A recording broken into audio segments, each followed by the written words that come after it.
Bapak Agus, Jalan Imam Bonjol nomor 28.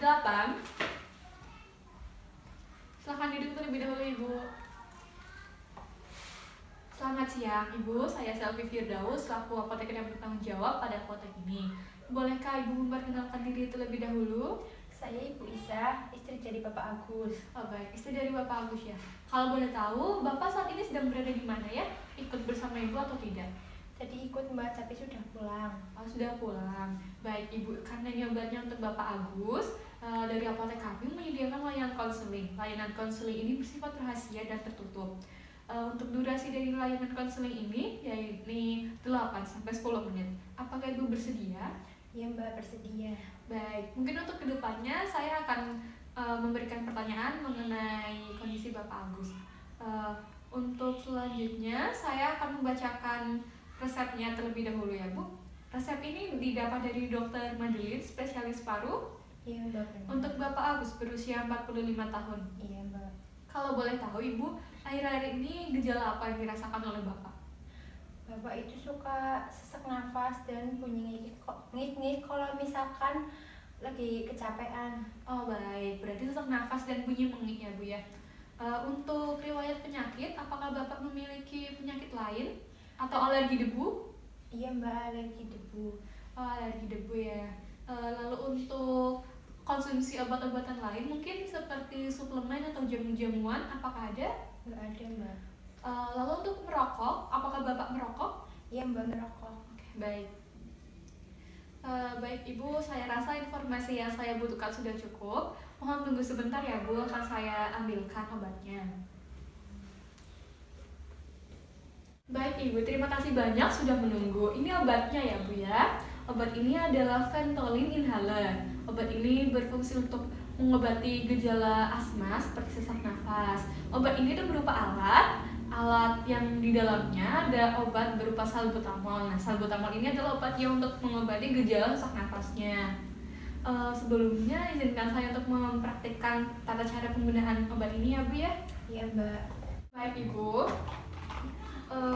Untuk bentuk alatnya seperti ini ya Bu ya.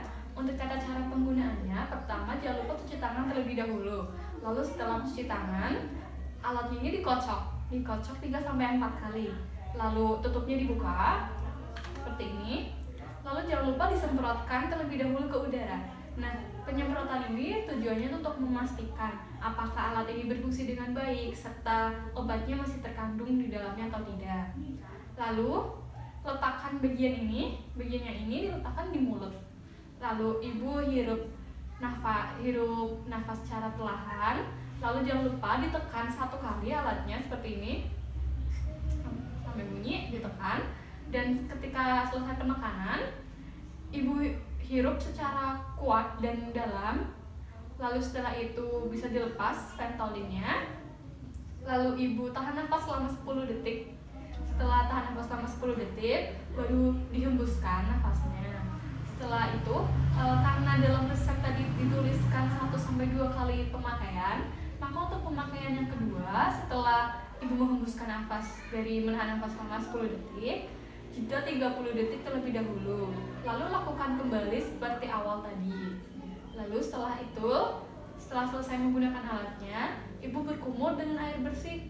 Air kumurannya dibuang ya Bu, jangan ditelan. Karena tujuan dari berkumur ini sendiri yakni untuk mencegah sariawan dan tumbuhnya jamur di mulut. Lalu setelah itu, alat ini bagian yang terkena mulut tadi bisa dilap menggunakan tisu basah maupun tisu kering. Kemudian ditutup kembali. Lalu untuk penyimpanannya, alat ini disimpan di tempat yang kering, mudah dijangkau, dan jauh dari jangkauan anak-anak. Lalu apabila bapaknya nanti bepergian atau bekerja, alat ini harap tetap dibawa ya, barangkali nanti sewaktu-waktu Bapak mengalami sesak nafas seperti itu. Karena obat ini digunakan seperlunya saja jika terasa gejalanya. Baik Ibu, itu yang tadi bisa saya sampaikan. Bolehkah Ibu mengulangi apa yang saya tadi sampaikan mengenai tata cara penggunaannya? Iya bisa Mbak.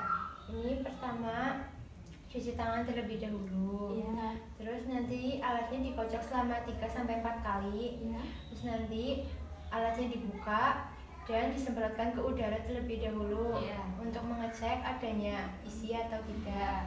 Terus habis itu ditaruhkan di mulut dan tarik nafas terlebih dahulu, dan jika sudah tarik nafas ditekan alatnya, obatnya, terus nanti dihirup secara cepat dan dalam. Dan jika sudah dihirup dilepaskan dan ditahan nafas selama 10 detik. Iya.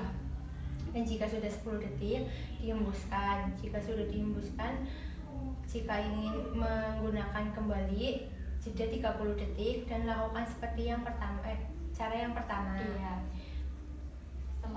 Setelah itu jika sudah digunakan berkumur terlebih dahulu menggunakan air bersih. Iya. Dan kumurannya jangan ditelan tapi Iya. dibuang. Dan jika alatnya sudah digunakan, dilap pakai tisu basah atau tisu kering dan tutup kembali. Dan cara penyimpanannya ditaruh di tempat yang kering, mudah dijangkau, dan jauhkan dari jangkauan anak kecil. Baik, Ibu sudah sangat jelas ya Bu ya tadi. Lalu untuk pemakaian obat ini mungkin kedepannya nanti akan ada efek lain yang ditimbulkan. Efek lain yakni seperti pusing, mual, dan mulut kering. Tapi jangan khawatir ya Ibu ya, efek ini tidak dialami oleh semua orang, hanya beberapa orang saja. Mungkin jika nanti kedepannya Bapak mengalami efek yang seperti saya sebutkan tadi, mungkin bisa langsung konsultasikan ke dokter, tapi tetap tenang dan jangan khawatir ya Bu ya. Kemudian untuk tadi seperti Ibu bilang Bapak merokok ya? Iya Mbak. Untuk itu maka mungkin mulai dari sekarang Bapak dinasehati untuk berhenti merokok ya Bu ya, karena merokok sendiri ini bisa memperparah keadaan sesak nafas dari Bapak. Kemudian jangan lupa untuk makan makanan yang sehat dan bergizi, dan juga mulai dari sekarang Bapak bisa melakukan olahraga kecil seperti jogging untuk melatih pernafasan dan membantu terapi penyembuhan asma. Lalu untuk yang selanjutnya mengenai alergi debu yang diderita oleh Bapak, mungkin untuk kedepannya ketika Bapak bepergian dan berkendara jangan lupa untuk menggunakan masker. Baik, apakah ada yang ingin ditanyakan Ibu? Tidak ada Mbak. Nggak ada, baik. Untuk selanjutnya mengenai administrasi atau pembayaran bisa langsung dilakukan di kasir ya Bu ya. Semoga cepat sembuh Bapaknya, dan jangan lupa untuk berdoa sebelum menggunakan obatnya. Dan jangan lupa untuk selalu hidup sehat dan rutin berolahraga. Terima kasih banyak